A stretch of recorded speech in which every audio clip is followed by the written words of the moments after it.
की झील पर आई वही रहस्यमयी आहट यारा के मन में गहरा छाप छोड़ जाती है।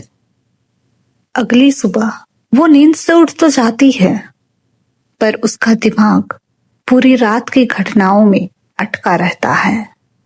यारा आईने के सामने खड़ी बाल बांध रही है, लेकिन ध्यान कहीं और था। उसकी आंखों में थकान थी, चेहरे पर हल्की चिंता। उसकी रूममेट मिसी बाथरूम से निकलते हुए बोलती है, ओए, तो ठीक है, इतनी खोई हुई क्यों लग रही है? यारा चौंक कर मुस्कुराने की कोशिश करती है और कहती है, कुछ नहीं, बस नींद पूरी नहीं हुई। मिसी तुरंत गहरी नजर से देखती है।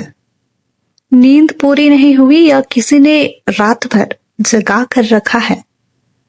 वो सरासर से भावे उठाती है। यारा शर्माते हुए हंस पड़ती है और कहती है, नहीं यार, ऐसी कुछ बात नहीं है।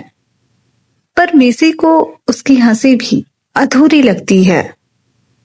यारा एक पल को रुकती है, आंखों से झील, वीर और वो रहस्यमयी परछाई याद आती है, पर वो सिर्फ हल्का सा मुस्कुराकर टाल देती है। नहीं, सच में कुछ नहीं, बस थोड़ा टेंशन है। मिसी मान तो जाती है, पर उसकी आंखें बताती हैं कि मामला तो कुछ और है। दूसरी ओर वीर अपने घर की लाइब्रेरी में बैठा है, हाथ में पुरानी फाइल, मेज पर बिखरे कागजात, दीवारों पर टांगी तस्वीर। रियान की तस्वीर उसके सामने रखा है, वही भाई जिसकी जान यारा ने बचाई थी। वीर खुद से बुदबुदाता है, वो परछाई वही हो सकता है। 3 साल बाद अचानक लौटना, ये कोई इत्तेफाक नहीं। दरवाजे पर नॉक होती है। उसकी माँ अंदर आती है और कहती है, वीर, कब तक खुद को इन कागजों में दबाए रखोगे?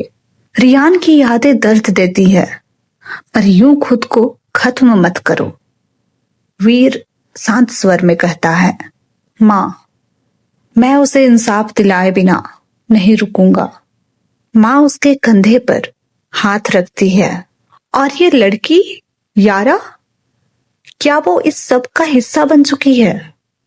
वीर अचकचा जाता है। माँ, ये कैसे? माँ हल्का मुस्कुराती है। तेरी आंखों में साफ दिखता है बेटा।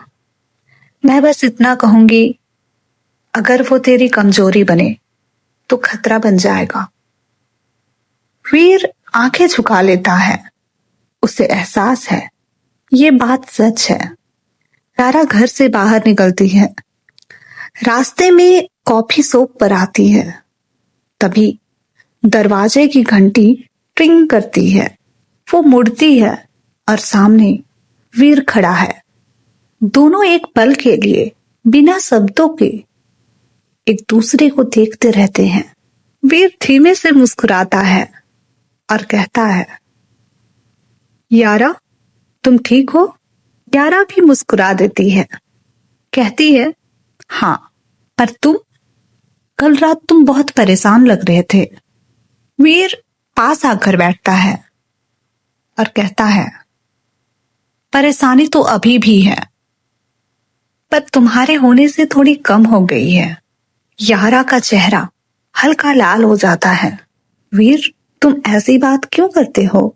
वीर की आवाज में हल्की शरारत थी, क्योंकि तुम सुनती हो और समझ भी लेती हो। यारा आंखें नीचे कर लेती है। दोनों के बीच एक मीठा सा सन्नाटा छा जाता है।